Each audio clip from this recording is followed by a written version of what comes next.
Hello, everybody, and welcome to Building the Athlete. I'm your host, Scott Benson, also owner of Benson Sports Training, bensonsportstraining.com for all your sports performance needs. We talk a lot on the show with coaches and athletes about how to maximize the potential of an athlete and get everything we can out of those athletes, from speed development to strength training to mobility to nutrition to mental approach, everything that it takes to be a top-level athlete. One thing we probably don't talk enough about is the importance of rest and recovery. You cannot, and I repeat, you cannot out-train poor rest and poor recovery.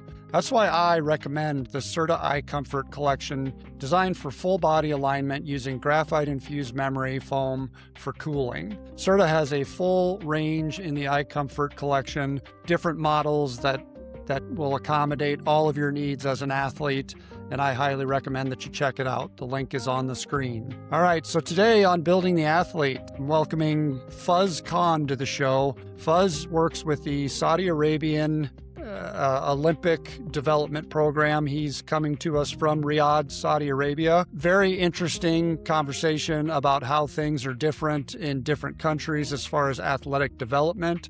In my opinion, the U.S. could learn a lot from what they do. And Fuzz was a longtime British national high jump coach, has coached several Olympic medalists, and Fuzz had a very long and successful acting career. He was also a student of the Royal Academy of Arts in England. Fuzz spent his college years at Iowa State University back in the late 80s, early 90s, and was a Big 8 conference champion in the high jump. Excited to have Fuzz on the show. He is, to say the least, always entertaining, and we'll be right back with Fuzz Caan. Knew was physically incredible. And he was a friend who I met on a bus going to a school's athletics competition.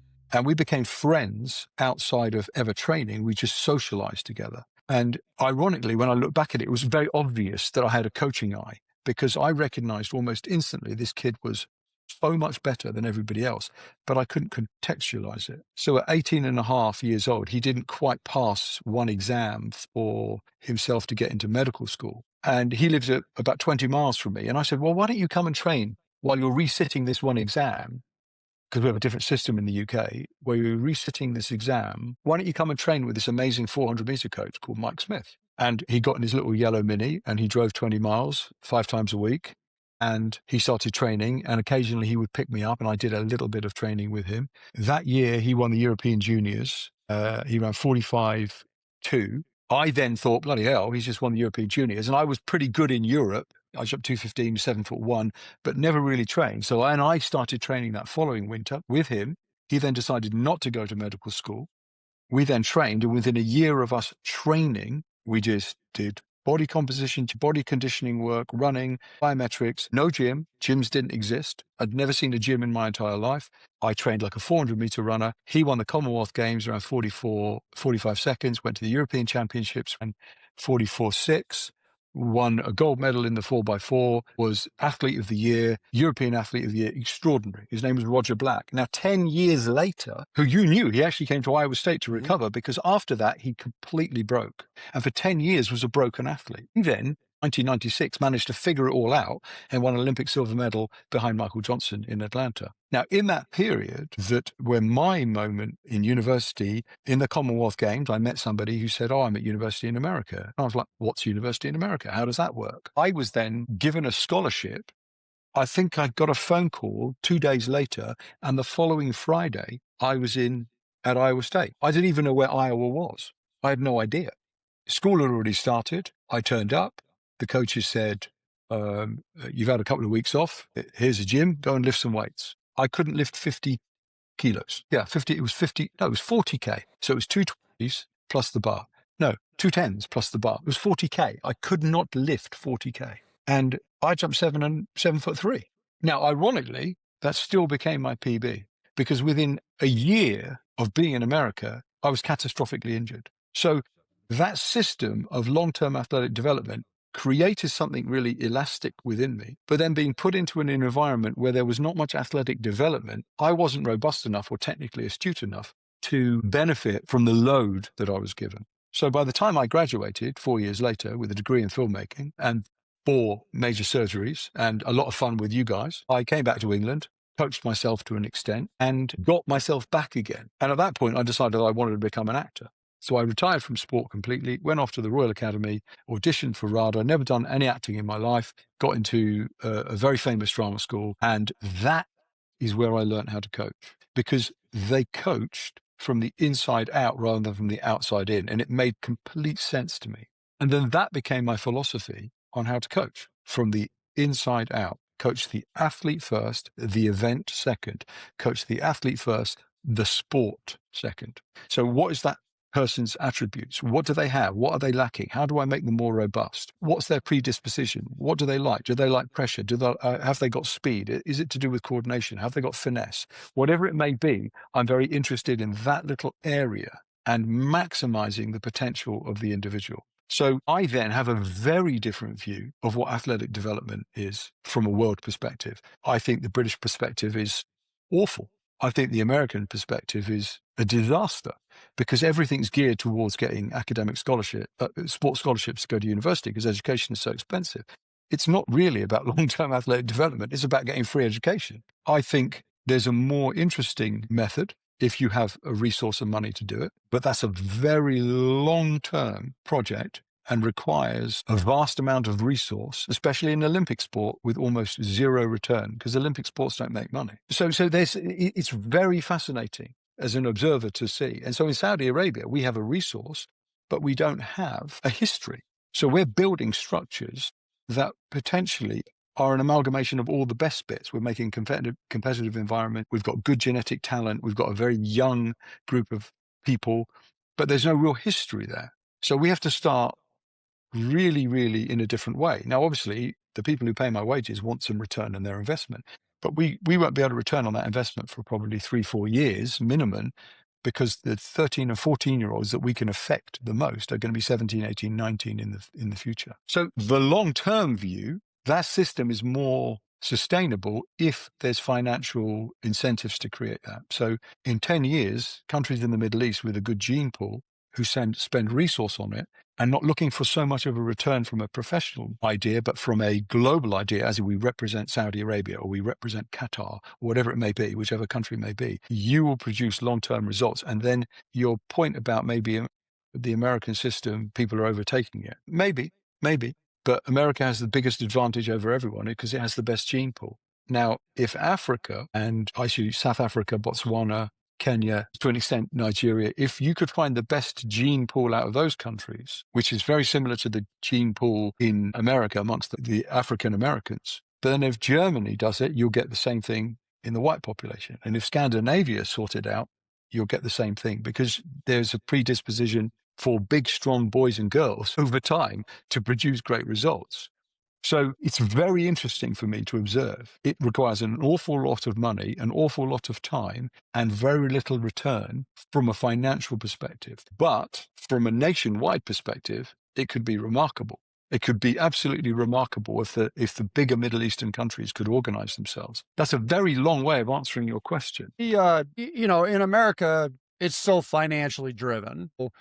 Our development program has become club sports, and there's a lot of money behind it. And it's not really development. It's just playing games every weekend and parents spending lots and lots of money to find out that their kid was never really that athletic at some point. I interviewed Jeremy Fisher a couple weeks ago, and he talked about the USA track and field model just being completely broken. There really is no development, especially once college is done. Do you see a country like Saudi Arabia with the financial backing and putting a program into place? Could you see athletes from other countries coming there? Yes, but Saudi Arabia doesn't want to go down that route. And actually, the reason they don't want to go down that route is because I think I know they have a fantastic youthful and diverse gene pool. For 1,000+ years, people have been going to Saudi Arabia, to Mecca. Lots of people stayed. I mean, you look at some parts of cities in Saudi, you could be in East Africa, and some parts of cities in other parts of Saudi Arabia, you could be in Kazakhstan. There's extraordinary gene variation here. And to define what a Saudi is actually quite difficult, because, a Scandinavian is very different. We all have a perception of a Scandinavian. So the diaspora and the Arab diaspora is vast. So Could I see other athletes wanting to go there? Yeah, from a financial point of view. But Saudi wants to be more selective. It wants to develop its own talent base. It's a very traditional country. It's a very proud country. And it's extraordinarily fair. So if it sees talent, it will find a way to develop that talent, whether you're rich or connected, unconnected. It will always find a way to support the people within the country. It's very interesting to me. It's a very wholesome way of living, actually, because if you're clever, you could go to university in America. Someone will find the money. The government is very, very good at maximizing talent, whether it's intellectual, creativity, or physical. So for me, it's a very unique place and extraordinary place to grow up in and be born in. And it's going through a massive change. If we were here 5 years ago, with the things we're doing now, couldn't happen, could not happen. So that change is accelerated because as the youth develops, and there is a time and a place for that change. I think it's very important. And Saudi's embracing it in a very wholesome way. It's a very interesting question, Scott. It's a very proud Islamic country. Has a very proud, extraordinary Muslim heritage. Of course it does. It's the birth of Islam. And there's something quite unique there. And that uniqueness it should be celebrated. It's not to divide the nations, it's actually to celebrate. And I'm very interested in seeing where Saudi will be in 10 years and what population of sportsmen and women look like. Because remember, we're starting from a female campaign that has almost zero athletes. So that's very interesting to be able to develop that, because I don't want to make the mistakes that I think UK athletics have made, or Australian, UK sport, Australia, or even Germany, Scandinavian countries, and obviously American countries. But I also think if America was more organized in a long-term athletic development way, no one would beat America at anything.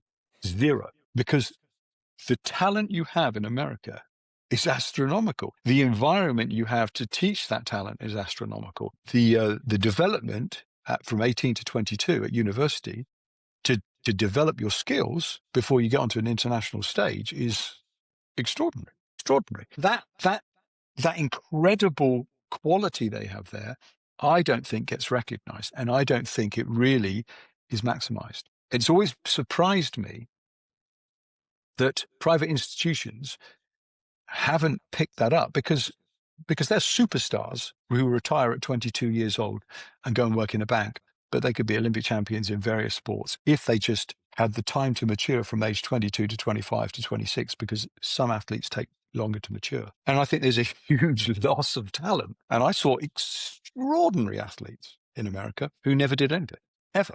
And it was almost pure luck that somebody gets good. You need to be in the right environment, in the right place with the right coach to be able to steer you through all the injuries that you're going to get and develop you over time. And that's just luck. And if you're really lucky, you're good enough or fast enough, can jump high enough, throw far enough for somebody to support you, nearly always a sports company who has a financial incentive to do it. So it's a contradictory way of doing business. But at the same time, there's nothing else right now that America can do until somebody creates institutions where they have a resource and money available to be able to support athletes who can live and long term. And I would tell you now, it's not really a lot of money. I coached many athletes in the UK who lived off almost nothing and won Olympic medals off almost zero money. But everything else was taken care of. Their training environment, their coaches, their doctor, the medical, everything was taken care of. The money they earned was very, very little. Was that government money in the UK?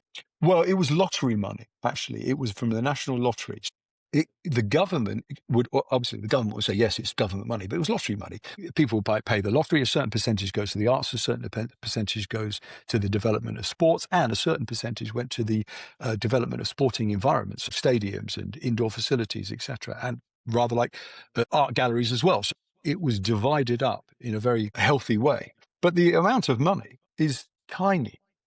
I mean, £450 million, which let's say, make it simple. Let's say $650 million over 4 years for 50 sports. When you do the maths on it, it's not very much. And if you think a Premiership football team has £170 million, one team, from just the TV rights, and then you've got audience, et cetera, So we're talking two Premiership and a half football teams cover 50 sports. And there's way more sportsmen and women in those Olympic sports than there are in a soccer team. So it's very interesting what they do with the money. Now, that's what's so fascinating. Because there wasn't much money, but there was resource in terms of facility, you also could build a career as a coach in Olympic sport. The level of talent and good coaching practice is incredible. Incredible. In 1996, GB was 35th in the Olympics, won 1 gold medal in rowing.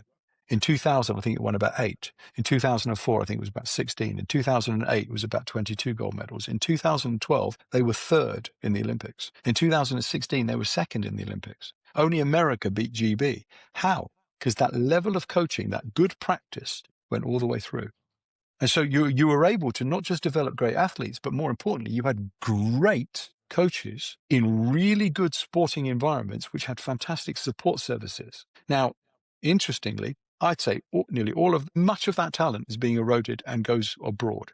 I'm a living example of that. There are many people who will pay for those services. And interestingly, that doesn't occur in the collegiate system. You can be a coach, you can recruit effectively and produce good results by recruiting effectively. But that's actually not about coach development or athletic development. It's about getting the best talent to your school. So whoever can BS the best can produce a good team.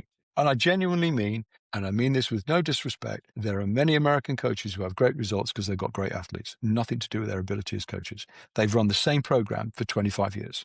Been a veteran coach for 25 years. Now, you've been a coach for 1 year, you do the same practice, and 50 people go into your machine and 5 come out the other end, and 45 fail, but we don't care about the 45 because we've got a resource that does it. That's not that's not sport development. That's mince meat. And I was a living example of that, by the way. If I could have coached me, I would have had a very, very different career because I saw what I needed very clearly, not at the time, but now I look back and think, my God, why did I do that? Maximizing that talent in the UK is a great example because we don't have 380 million people. We have 65 million. And we don't have an enormous amount of people who are doing track and field anymore because all the best talent goes into soccer. So when you get somebody, you cherish it. You do everything you possibly can to guide it. And time without injury is the biggest secret to getting good. Just don't get injured. If we're skill-based sports, repeat, repeat, repeat, repeat, don't get injured, and you'll get pretty good. If you've got some level of talent, right? You've got to be relatively good, right? But it's amazing what I've seen. 5 years without a major surgery or a major injury or a hamstring pull or an Achilles problem results in Olympic medals. And it takes 5 years to create an overnight success. So that 5 years, the athletes I've coached, I think in year 1 probably made £1,000 a month. In year 2, probably £1,200 a month.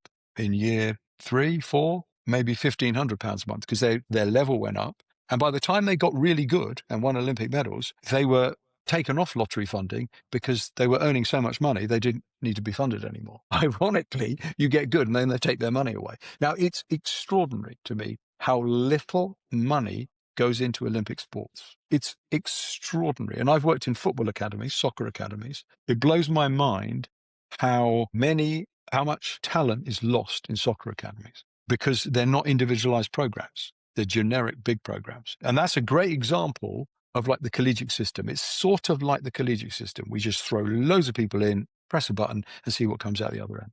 And so it's fascinating. I see a similarity. Now, do I think soccer academies and football academies could churn over, create more than 1 or 2% that make it to premiership level? Absolutely. Absolutely. But they don't have individual training programs and they don't have individual coaches because they think that's too much of a resource, which is mind blowing to me because they pay them, £5 million a year and they're injured for 10 weeks. It makes me laugh. It makes no sense. But again, I've got a very hard view on it because I suffered. So I'm extraordinarily risk averse from injury and I'm massively about the individual rather than the short term, massively about the long term rather than the short term because of my experiences. And as I've got older, I've become more risk averse and more long term strategy. And it sort of makes me laugh a bit because I couldn't survive in an American university because you and I would have turned up. We could even put our finger on our nose. We were so uncoordinated. By year 3, we would be NCAA champion. But by year 1 and 2, we would have probably made top 3, top 4 at conference. But year 3, 4, and 5, we'd have been Olympians. And so for me, that's how I see it. But that doesn't survive in a university setup. So you'll be out the door unless you've got 20 high jumpers and 20 sprinters, because then you can churn them through over time. And that's very rare because the amount of scholarships is rare. So it's very interesting to see what's going on with American sport. I like And you're the your only, I like your grinder analogy. I use the same one. I call it a hopper. So you put everybody okay. into the hopper, and out the bottom comes some athletes. And it's really true. And you look at, we both know high jump, so we can use it. There's not even a process now, because most of those athletes that could have been very, very successful at high jump are playing basketball in the springtime. They're not even going out for track and field anymore, because AAU basketball has become such a big thing. So, you and I could see a 6'3", 6'4" kid that can touch 11 feet. Okay, I can make him into a 7-foot high jumper fairly easy, but you don't even have the opportunity in the United States to find those kids. Tell me, in Saudi Arabia, or even your time in England, how would you identify young athletes and pull them into a program? Well, look, I've got a good example of that. When I was in the world, let's start back. So it would have been what? 2000, let's say it's 2002. I was in the World Juniors. I saw Usain Bolt win when he broke through in Jamaica. But there was a guy there called Jermaine Mason, who sadly who died prematurely in a traffic accident. And I saw Jermaine Mason get a bronze medal at the World Juniors, and he was competing for Jamaica at the time, but he was British, ironically. And a few years later, he disappeared. He was really talented, just disappeared, completely injured. Then he transferred into UK, and he was struggling a bit with injury. He did a bit of work with an American coach, and he turned up. I saw him as an 18-year-old, and it blew my mind. I thought this guy could break the world record. He then turned up in 2006, did nothing for UK. 2007, did nothing in the UK. And in 2008, we were in Birmingham, and he was training in Birmingham, where I was living at the time. And I couldn't take how bad he was technically anymore. And I walked onto the infield, and there was a big red bin that people put rubbish in. And I wheeled this red bin round, and I stuck it on the high jump fan. And the coach who was looking at me, who was a British coach, but a very American influenced coach, he was a horizontal coach, and he was trying to coach high jump. And I put this bin in the middle of the track, and I said, Jermaine, run round the bin. And he looked at me, he was like really aggressive. And I said, just run round the bin. And I made him run in a straight line, and he had to run around the bin, and I stood next to the bin. So he ran a curve, right? He ran a curve, right? He went round the curve, he took off, he landed on the bed, he turned around and looked at this horizontal coach, and he went, hey, coach, I'm a coach now. Okay. 6 weeks later, he won Olympic silver medal. And everybody said, you're the greatest coach in the world. And I'm like, no, he's one of the greatest athletes I've ever seen. All I did was apply the force in the right direction. It's not application of force, it was direction of force. I saw his ability to apply force in Jamaica in 2002, and all I did was direct it. I had the opportunity to direct it in 2008 at the Beijing Olympics. That's all I did, was direct the force. So I recognized talent instantly. Now, I coached Robbie Grabarts to win an Olympic silver medal, ironically, subsequently. He was a bronze medalist, but got upgraded in London. I coached Robbie when he was 14 years old. It blew my mind. He had size 13 and a half feet, was 14 years old, had no coordination. He put his foot on the floor, and this thing just went up in the air.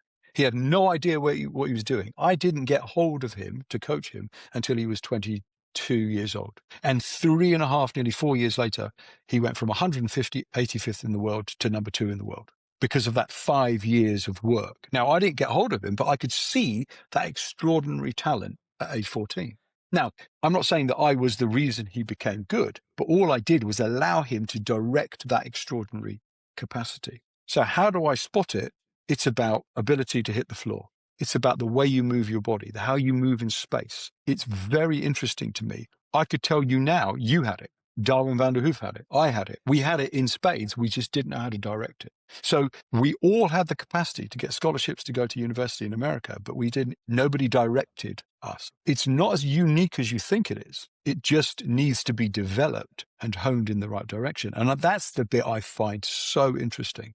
The talent bit, there's hundreds of people with talent. Hundreds. Putting it in the direction over time is the biggest skill, organizing it, in my opinion. But I look for contact on the floor, I look for coordination, and I look for movement. You cannot take your Olympic lift into the high jump final. You can only take your movement. You cannot take arrogance. You can only take calmness. So I look for a psychological, I look for a physical, ecological, and an emotional. And if they have that, you're very lucky to have that. You find it, by the way. But you know what? As a good coach, what you do is you develop it. You can get somebody to believe in themselves by giving them things that they believe in. And actually, ironically, the better I got as a coach, the more successful I got as a coach, the better results I had with young athletes, because all the young athletes coming through thought I knew everything about high jump. So they completely bought into my methodology and they got really good really quickly. Now, it became easier. And that's what's so interesting. I work in an Olympic sport, and to become a world-class shooter or a world-class swimmer is no different to being a world-class high jumper. It's the same.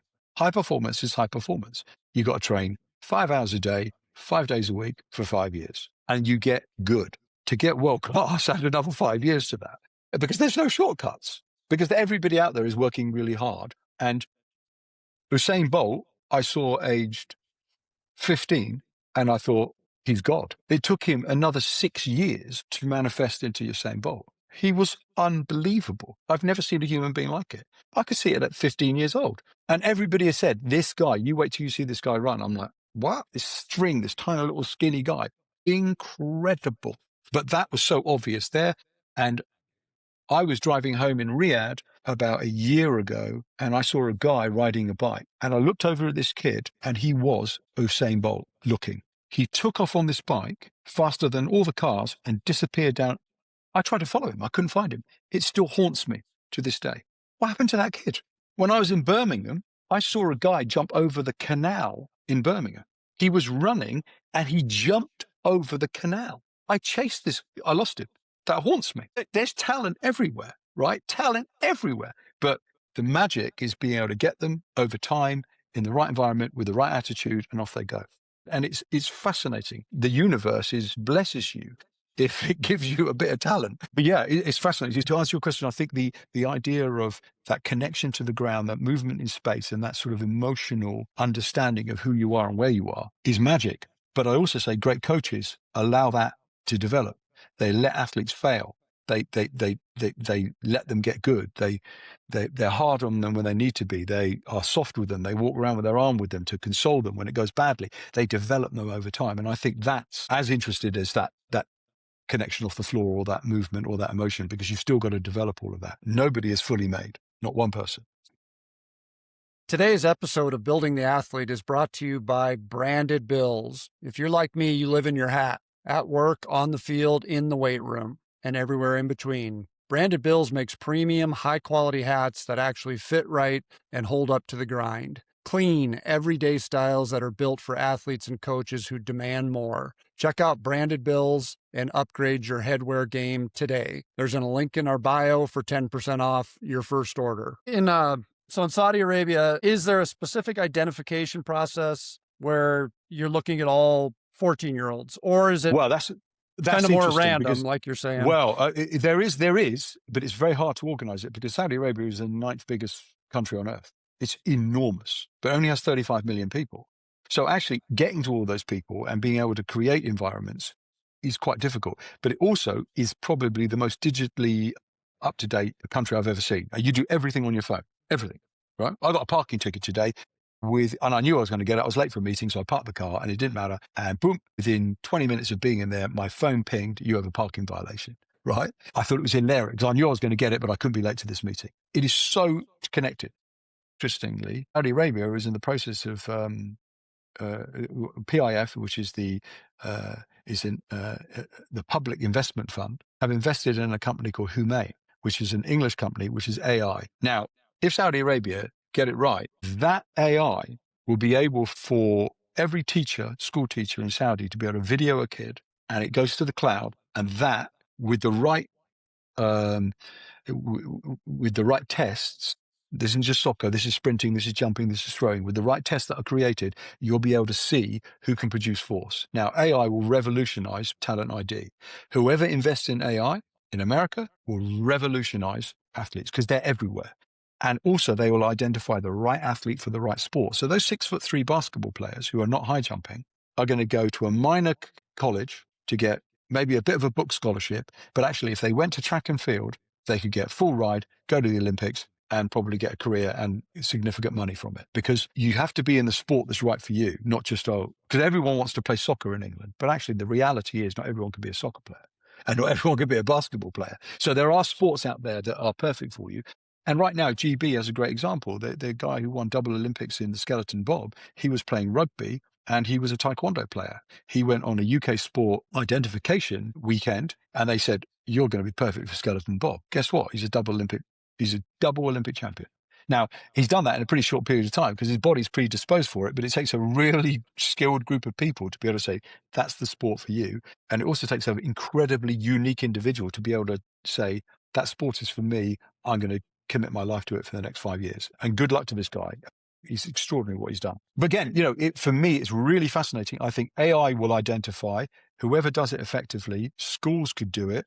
I'm amazed universities in America aren't doing it, because if I was a big university in America, I'd want to sweep up all the best talent. That's what I would do. But I'm not entrepreneurial. I'm a coach. So somebody can steal that idea. Good luck to you. But yeah, it's very, very interesting for me that AI will be the way forward, in my opinion. But again, the universities in the United States are limited by the financial piece. They've just made NCAA roster changes where they've actually increased the amount of scholarships. So for example, track and field, I think they're now allowed 35 full ride scholarships. Well, that's awesome, but nobody can fund that. They're still only going to fund 13 probably, because again, non-revenue sport, it just does not have the means to support that type of money. So it would be awesome to have that type of recognition. But I think the only thing we've ever had in the United States that's anywhere close to that is the Presidential Fitness Award that you got a blue patch when you were in middle school if you passed it. And that was push-ups and pull-ups. So, okay, I'll make a prediction to you there. Okay. When America start losing, because they will, yeah, you're who's right. going to step up? Because the world will catch up with America, because, hard work beats talent every time. An environment with hard work and pretty good genetics will beat the best talent. Trust me, I've seen it a million times, right? So I would make this argument, and and I'm not right wing, I'm not left wing, I'm not a commie, I'm not that guy, right? I am a guy that says what's best for individuals. I couldn't give a monkeys about anything else apart from the development of young people. I love it. What's amazing to me, you have institutions that have billions, if not trillions, in trust funds who don't give scholarships because they say, well, it's an Olympic sport. And we're talking, some universities have multi-billions, some have trillions, okay? Yet they don't give, it's welfare. We can't give welfare. It's un-American. Is it? Is it really un-American, or is it your perception of what being American is? From my perspective, as a European who lived in America, and America formed me and made me, I would say it's completely un-American to not support the development of Americans. It's the opposite. So for me, I'm blown away that it can give 35 scholarships when a football game can make $2 million a game profit, and you're not putting money into your institutions for sport. You're missing the point of why you're doing sport. Genuinely, you're missing it. And I think that is deeply troubling and flawed. Because the one thing that was so beautiful about America when I went to America in the 80s was I would go to a gym and it'd be named after an individual. And I'd go to a stadium, and it'd be named after a stadium. And then I find out that person gave 40 million, 100 million, 20 million of their money to give back to an institution that gave them the capacity to do extraordinary things. Where have we gone wrong? I'm missing something. Because the thing that made America extraordinary, and it is extraordinary, is those people. I think we've got to be very careful with what we consider welfare and what we consider development, because they're very, very different things. Because giving young Americans the opportunity to shine on a world stage, everybody celebrates. So do you think that should be government funded, or do you think it should be corporate? Well, you've got institutions that could fund it, because a football game can make money. And it's to how you divide, how you work out how that is split up. That's not my job. But it strikes me that if you can give 30 scholarships, give 30 scholarships. Because they say, oh, but it doesn't make any money. So what? It shouldn't be about making money. Not everything is about making money. Not everything is about the bottom line. It can't be. It can't be, because eventually the rich get richer, the poor get poorer, and you have a massive divide, and then you have a civil war. Because it's the fall of civilizations. For me, it's obvious, and there is an extraordinary division in America. When I was in America, there was there was division, but not like there is now. It was so beautiful when we were there in the 80s. It was amazing. And we saw the development of I remember being in America and my friends were black. By the time I graduated, my friends were African American. It went from being, oh, he's a black guy to he's African American in 4 years. And I lived through that. It said black by popular demand. I remember those T-shirts. I loved those because the idea about, hey, I'm an American, but I'm a black American. And I thought that was incredible. It's just incredible. Rather like I thought it was incredible that white people called Anderson didn't know where they came from, but they were from Minnesota. And I said, but you're probably Swedish, aren't you? And they're like, I don't know. I'm American. And I found that just extraordinary, right? I'm like, but you look like a Swedish girl. So there was something beautiful about that sort of innocence in America. And it saddens me greatly because I see that there's a loss there. And that's a very different debate to sport, but it's something really interesting. It's just my observation. It's not a criticism. It's an observation of, I think, one of the greatest countries on earth, if not the greatest country on earth, is America. And actually, what made it great was the way you give, the way you grew your country. And I think if you lose that, I think it's the saddest thing, because when you die, you can't take any of it with you. So it's very interesting what we covet and what we value. And maybe our values have changed. I don't know. Yeah. Well, and I definitely think values change over time. And I think, you made a point about funding scholarships and the institutional part of it. I think what's missing is some type of sponsored post-collegiate development program. I think that's where, and I mean, again, we're talking about Olympic sports, obviously going on to the NBA, Major League Baseball, hockey, all those sports have a process. The Olympic sports do not. And I think that's where we're really missing developing Americans that could compete on a world stage. I don't know how that changes because either the government has to step in or these large corporations have to step in, and nobody wants to do that without that return. No, nobody wants to do that. But if there was a tax incentive to do it, which the government could create, then large corporations would do it. So it actually is government-led. It has to be government-led. It has to be society-led. And you know what? If I was running in politics in America, and I said, well, actually, I'm going to create an environment, a tax environment where more of my tax dollar gets put back into helping young Americans, I think it'd be very popular. But it's down to a politician to be able to create that manifesto and to be able to create it. Because, there is plenty of tax money in America. There's plenty of money to go around. The corporations make billions, and there's no reason why a tiny percent of that can't go into trust funds to be able to do what you've described. Now, how you then manage that and run that, it becomes like Olympic sport. You've got USA Track and Field would run it like UK Athletics did to an extent. It's just very interesting how you maximize that talent pool that you're describing so it doesn't get lost, and then how you develop it over a period of time. But more importantly is how you get those coaches to stay within coaching, because that best practice gets eroded and lost. Actually, coaches make athletes, not athletes. It's coaches. It's all coach-led. So hold on to your great coaching talent, develop your great coaching talent, and you will produce more athletes if you create an environment that is very free or cheap to live in. And the cost of that is not a lot, in my opinion. It can't be. It isn't, because there's huge institutions that have facility that you could utilize. I think, you had made a comment, wait till everyone catches or surpasses America. And I don't know if you finished that thought, but when that does happen on an Olympic stage, I think you'll see some motivation to change things, because everybody in the sport knows it's broken. It's just, again, we've got a great pool of talent that continues to do well on the world stage, but it is changing, and it's been changing for 20 years. So I think once America finishes 4th or 5th in the Olympics, you'll see a different motivation take over. Yeah, but I don't think they ever will. To be honest with you, I think it would be very difficult for China or India or one of the African nations or European nations to beat America because of just the sheer size of your country and the collegiate system. But instead of winning, 150 gold medals, you win 70. That's a disaster. And actually, when other countries are closing the gap, because, India is a sleeping giant. China is a sleeping giant. Africa is a sleeping giant. South Africa is a giant. India is an absolute sleeping giant. But I think in female sport, they would accelerate quicker because I think their gene pool and their talent. But that's going to take a couple of generations for that good coaching to stay within it. But it will happen. So, I never want America to fail. I love America. And I love the fact that sports should get better, but the playing field to win the game is going to get harder. And I think that's going to be fascinating. And I think, maybe people say, oh, I don't pay attention to Olympic sport. It's not important. Well, actually, the World Series in baseball isn't really the World Series. Let's be honest about it. It's the North American Series. There's nothing world about it, right? So let's not kid ourselves, okay? The idea that suddenly they're global is nonsense. Nonsense. 150 million people watched, was it 300 million people watched the Super Bowl? And Man City versus Man United, 850 million people watched it. So Super Bowl is irrelevant to the world. They don't even know what it is, with all due respect. And I love the fact that I used to pretend that I didn't understand the rules of football, by the way. And I still pretend that I do not understand the rules because it's quite funny to annoy Americans.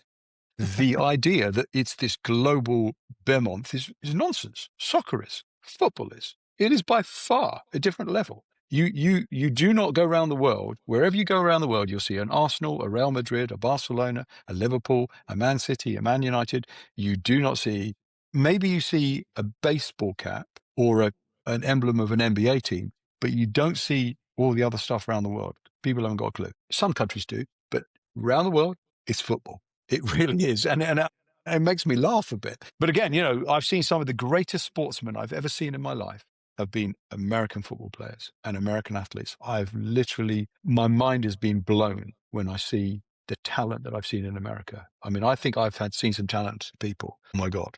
I think we were both at the Drake relays when Michael Johnson broke through on the 4x2. Never seen anything like it. It was the most, and I was like, I phoned up Roger Black, said, "You're never going to win the Olympics." I just saw this guy called Mike Johnson, because he was Mike Johnson in the race. He did the 4x2. It was extraordinary. Right now, you look at that. Wow. I remember seeing Jeremy Warner, same thing. Blew my mind how good he was. Just blew my mind. Sydney McLaughlin, she's extraordinary. Again, but you're very lucky. And sometimes when it happens all the time and it happens almost by luck, people don't actually give it the value it deserves. And from an outsider looking in, we can see it very clearly. But when it's just normal to Americans, they're like, oh, we'll just find another Sydney McLaughlin. We'll just get another one.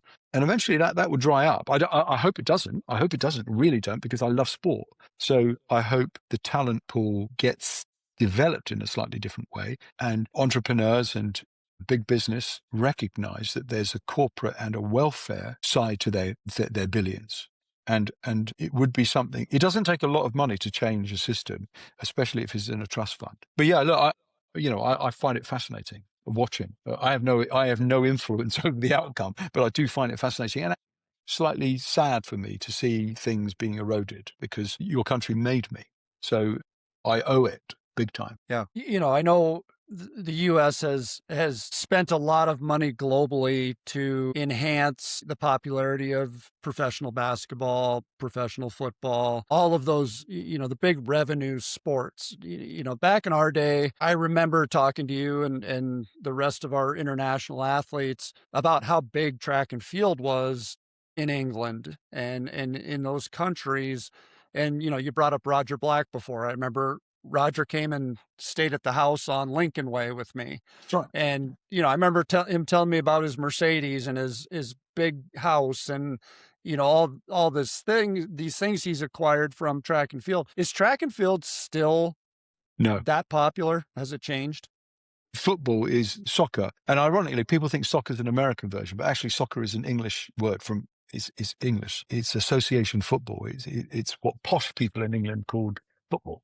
So soccer is it's a different level. The revenue generation, the money that's involved in professional football in the UK is mind blowing, but also in Europe actually. And actually the Saudi league here, they've developed a football league very, very quickly. It's eye watering, the amounts of money, but also the revenue generation is eye watering. There's no poor TV companies. Everyone thinks they get paid a lot of money. Well, you see how much the executives of football companies get paid.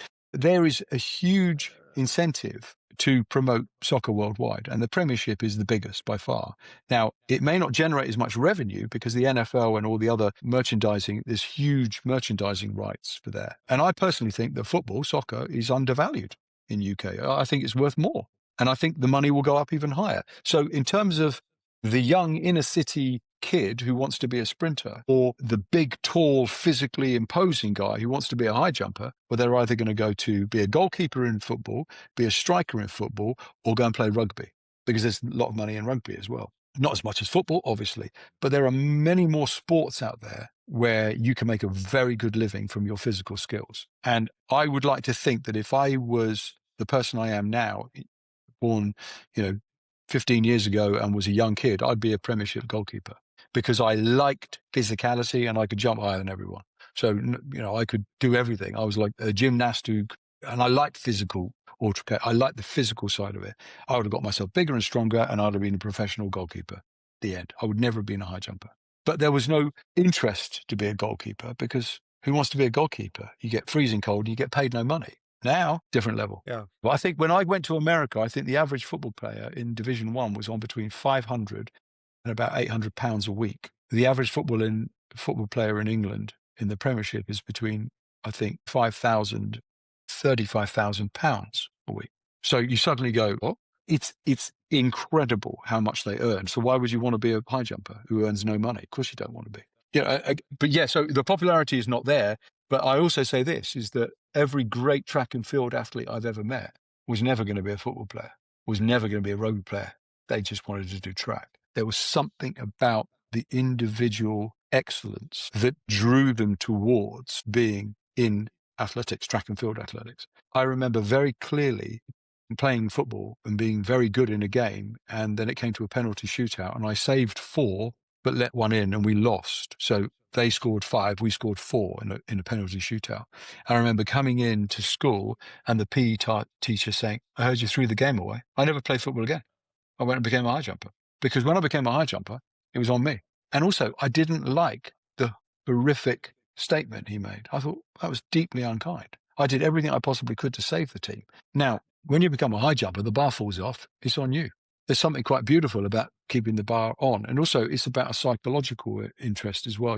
How I overcome something that is bigger than me physically, and people, often say, oh, we're raising the bar on this. And it always makes me laugh. And that's what I've been doing my whole life. That's what you've been doing your whole life. The high jump is something quite extraordinary. Pole vault the same. And I think they're very unique in the sporting environment. And I find many other sports not even stressful.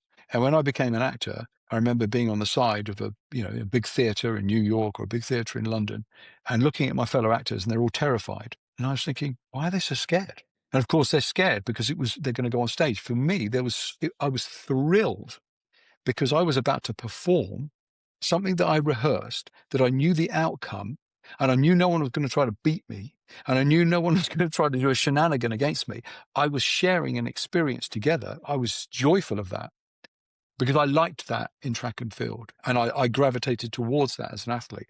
And many high jumpers that I've coached, nearly the good ones, are all like that. They're very about the attention to excellence.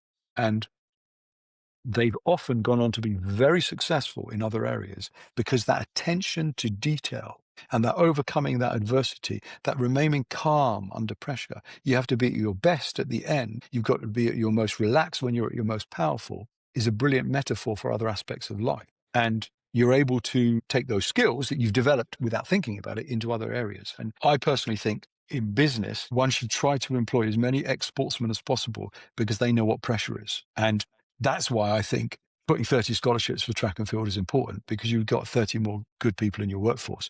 From my perspective, I view, humbly may I suggest that, because it's a fantastic way to learn. And you learn in an environment where no one dies. The bar falls off. You shake hands afterwards. There's something beautiful about sport. Wouldn't it be great if we could settle more conflicts by a sporting endeavor rather than shooting somebody? So it's fascinating to me why it's important. Is there any man on earth right now that can break the world record in the high jump? Yeah, plenty.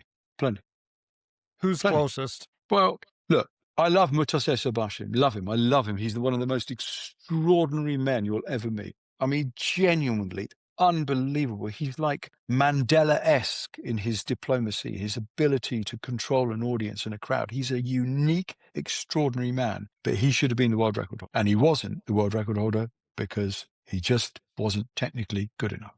So physically, yes. Technically, no.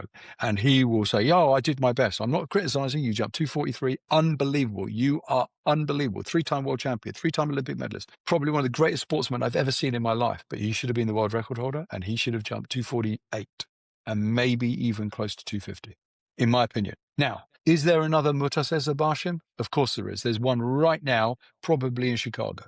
There's almost definitely one in Jamaica. There's almost definitely one in Botswana. But you have to put them in that right environment.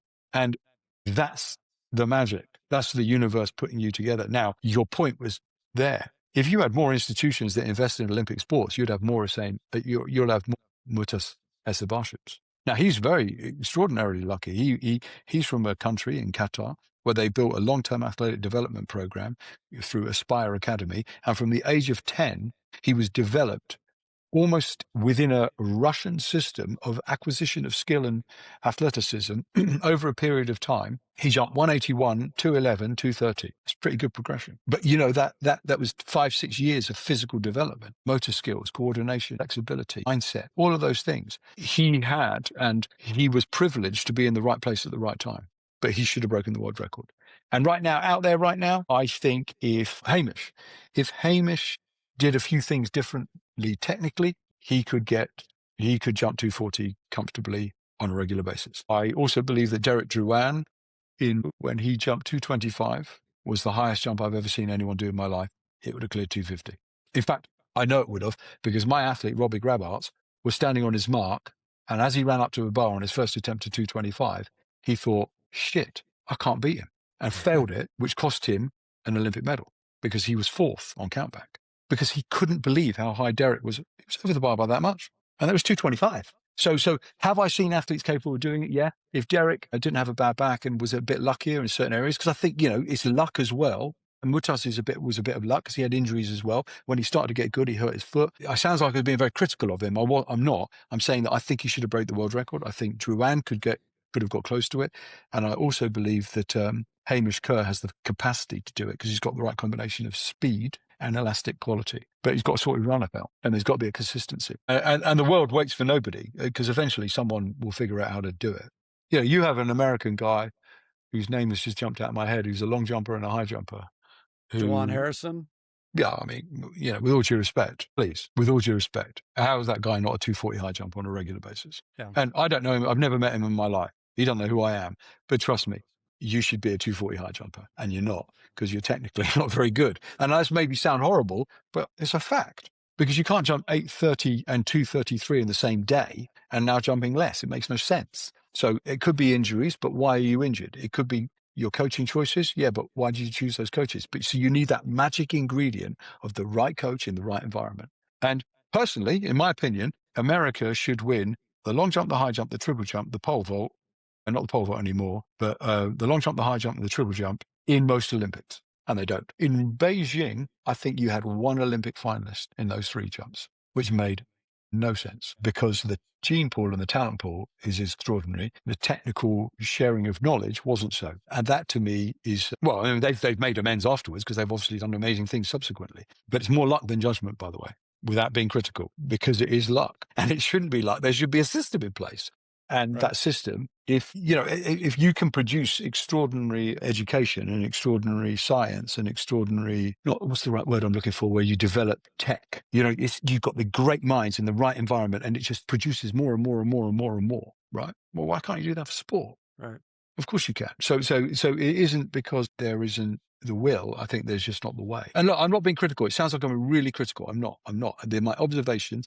I'm on a podcast to give my point of view, and that's my observations. And those observations are factually correct. I want to be proven completely wrong. I want America to be the most successful team in their own country. GB was unbelievably successful in London, and it was so unifying for the country. So fantastic. I'd want every country to experience that. And that's because that's actually what the Olympic ideal is, by the way, because when you go to an Olympics, you suddenly think the world could be like this and everyone could get on. And so I want that for America, because that healing needs to happen in America as well, by the way. That's just my observation. That's not a criticism of any political party. That's just my observation. People need to come together more, because I love your country. I love it. But it frightens me, some of the things I've seen. And Yeah. I wish I could have some influence to help that, but I have none. I'm just observing. I'm not criticizing. I'm observing, and I'm not throwing stones, because I lived in America and I grew up in America, and it shaped who I became. So therefore, my love for my friend, my lover America, the love affair I have had with it, it feels difficult at the moment. Yeah. That's just my observation. Please don't send me awful emails criticizing me, because I'm not. I love your country. So before I let you go, I got to tell you a story that you were Please do. involved in. I don't know if Oh you'll dear. remember this, but it's when Oh you dear. it's when you first tried to become a coach. I met you 30, like you said, 38 years ago, and you were nothing that made sense to me. You were, I come to Iowa State as one of the best high school jumpers in the United States. And I get there, and now I'm second behind this 6 foot tall, 140-pound guy that can't lift a weight. And it made no sense to me. Personalities were very different. You had the long hair, you were very outspoken, and but I loved it. And you and I built a relationship very fast, and we're good friends. But I remember my freshman year, and you and I were both taking computer science, and we were coming into the final, and I don't remember if it was in December or it was in May, but we were not doing well in the class. And you gave me the most heartfelt speech that any coach has probably ever given me about how we need to treat this final as a competition, and at this point, we need to recover. We need to rest instead of study. And we both miserably failed that final. And for some reason, I always remember that, because you were so passionate about the speech that you gave me about how we needed to rest our minds to be able to perform well on this final. And it didn't go so Wow. well for either one of us. And No, it didn't. it was, But I do actually. It's interesting, right? I remember some extraordinarily bizarre moments, and that I remember very clearly us doing that class, and I remember very clearly. But just going, with all due respect, I'm going to swear here, but we shit the bed, because you cannot do the training in the last 5 minutes. Okay, you cannot do it. You cannot do it. Right. So actually, what I did, and what you did very cleverly, by the way, is we never repeated that. So that experience to me was something extraordinarily unique. Right. And I say this to many coaches: attempt to do as much as possible. If it doesn't work, don't repeat it, because if you repeat it, it's a mistake. If you do it once, it doesn't work, it's an experience, right? It's so interesting. Just flip the idea. It's really fascinating, because I think at that point, I'd had rather than maybe 4 surgeries at that point. I said something to an athlete earlier today. He asked me my opinion on something, and I said, I'm not afraid, I'm prepared.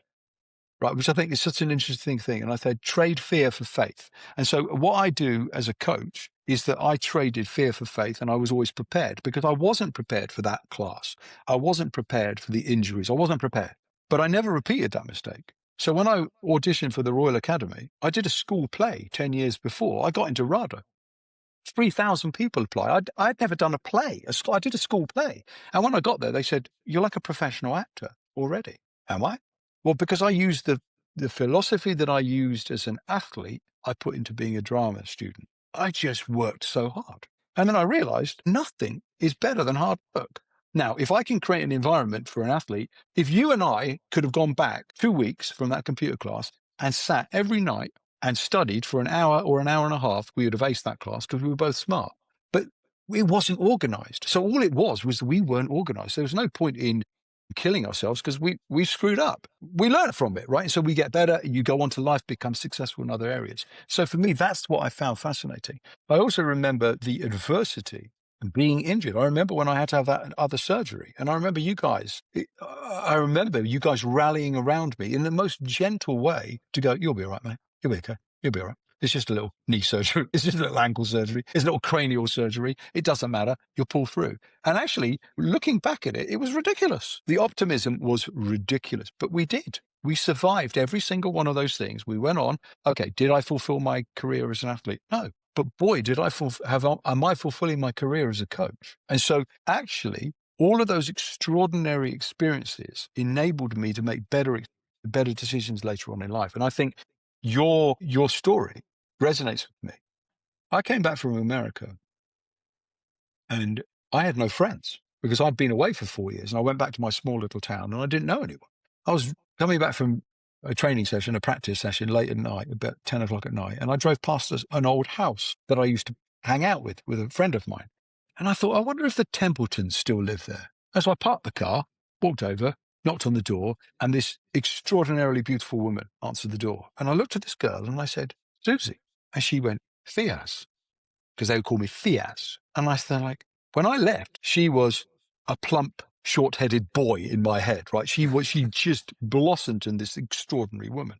Anyway, we're young, we have fun, we start dating, and we're together for a while. And I remember seeing the talent this girl had. She did a genetics degree at UCL. She was incredibly clever.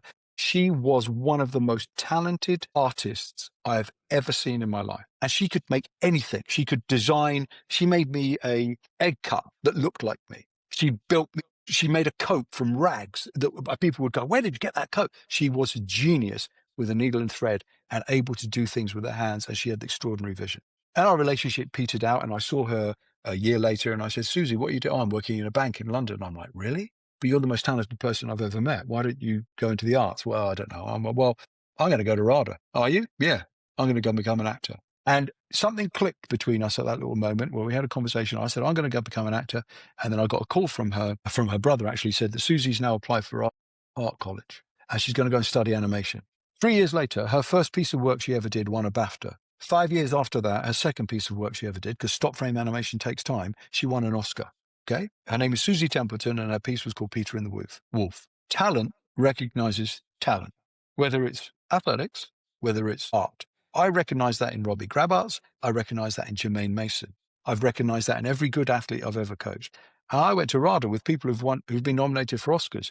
They left drama school without an agent, but their talent rose. And all I do is create an environment for talent to succeed. And people say cream always rises to the top, okay? And that's true, but they're making a big mistake. So does shit. So you've got to be really careful with seeing the cream and seeing the shit. So if you create an environment where shit rises to the top, you create a toxic environment.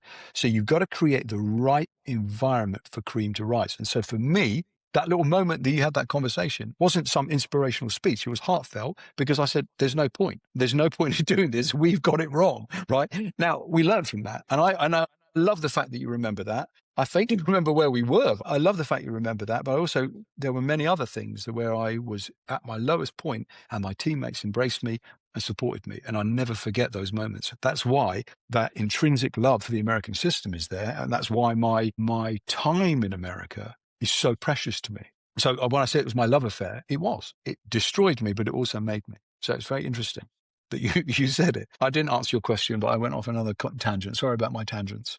Well, I don't even remember what the question was at this point. So, well, got to wrap things up here. Sure appreciate you coming on. It's been a long time and it's always enjoyable to talk to you. We need to do this more often for sure. Yeah, we do. We need to do it more often. I need to get to America. I'll be there before LA. Don't worry. I'll be there many, many times before LA. So I think I'll be at the World Juniors. So if you're in Eugene, I'm sure we should meet up because it would be very interesting. And it would be great if any of our friends are out there, if we could do a reunion at some point. We're all track and field guys. The World Juniors Eugene, extraordinary experience. And to see the world's best young talent is what we're all about, right? It would be a celebration for us all. So maybe we could do something there. Just, stay in touch with me. Let me know and we'll definitely work that out. But again, appreciate you being on and appreciate you taking your time.